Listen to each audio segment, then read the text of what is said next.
Hi everyone, welcome to this conference. My name is Deogracias Hui. I'm a student in Wageningen University, and I would like to share with you some early results of a work which is still being conducted in Nigeria.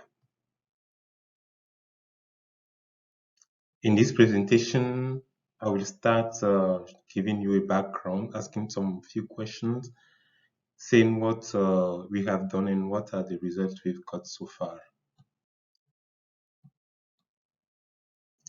Cocoa yields in West Africa are very low, about 300 kg per hectare, and one of the causes is the poor nutrition of the cocoa trees. And there are many fertilizer recommendations made in the industry.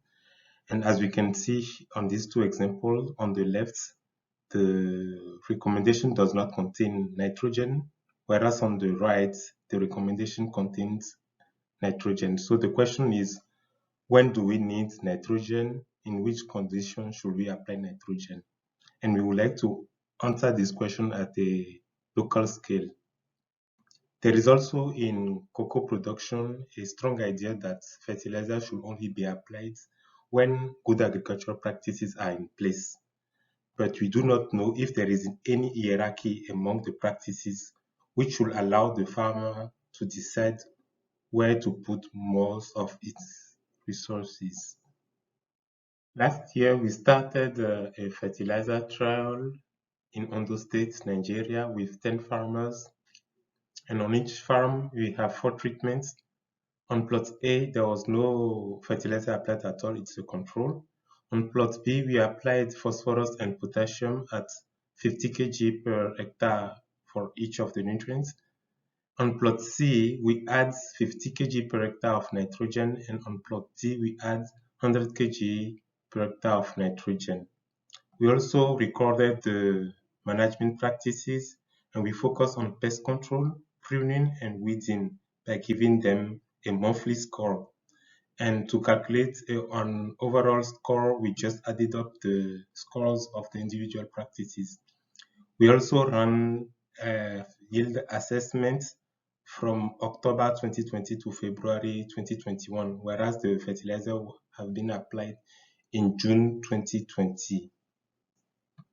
The results suggested that the farms were fairly well managed with score between 6 and 9 over 9.